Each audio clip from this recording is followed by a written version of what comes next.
আমাদের upcoming programme নিয়ে একটা সুন্দর আয়োজন ছিল আমাদের কিছু অনারেবল গেস্ট এবং সিনিয়র পার্সনদের সাথে।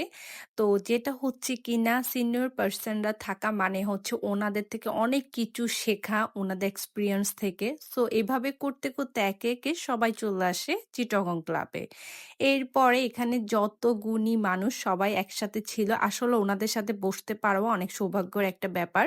যেহেতু ওনাদের অনেকটা সময় আমাদেরকে দিয়েছে, সেক্ষেত্রে আমরা অনেক এনজয় করছিলাম, অনেক কিছু শিখেছিলাম। এরপর আমাদের অ্যাপেটাইজারে ছিল অন্তন, তারপর হচ্ছে ক্যাশু নাট সালাদ এবং আমার মোস্ট ফেভারিট হচ্ছে গিনা থাই স্যুপ, যেটা আমি খুব পছন্দ করি। তো এরপর আমরা সবাই মিলে একটু খাওয়া-দাওয়া করছিলাম। আর এই দিক দিয়ে জান্নাতে আমার একটা খুব সুন্দর ভিডিও ক্লিপ নিয়েছে। Thank you so much honey for this beautiful video clip.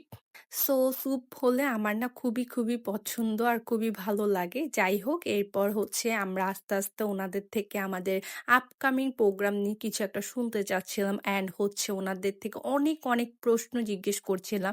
আমরা কিভাবে ওনাদের মতো একটা ভালো মানে সফলতার পর্যায়ে পৌঁছাতে পারবো বা হচ্ছে ওনাদের থেকে কি, কি শিখবো। এখানে সাথে মঞ্জু ভাইয়াও ছিল। সো এরপর আমাদের ডিনার টাইমটা হয়ে যায়। আর ডিনারে কিন্তু অনেক, অনেক আইটেম ছিল। খুবই মজার, যেহেতু চিটাগং ক্লাবের খাবার সবাই জানো। তারপর খাওয়া-দাওয়া করে ম্যামদের সাথে আমরা হচ্ছে একটু মানে বাই বলছিলাম। তারপরে এরপর আমরা খাওয়া-দাওয়া করতে বসলাম। That's it for today.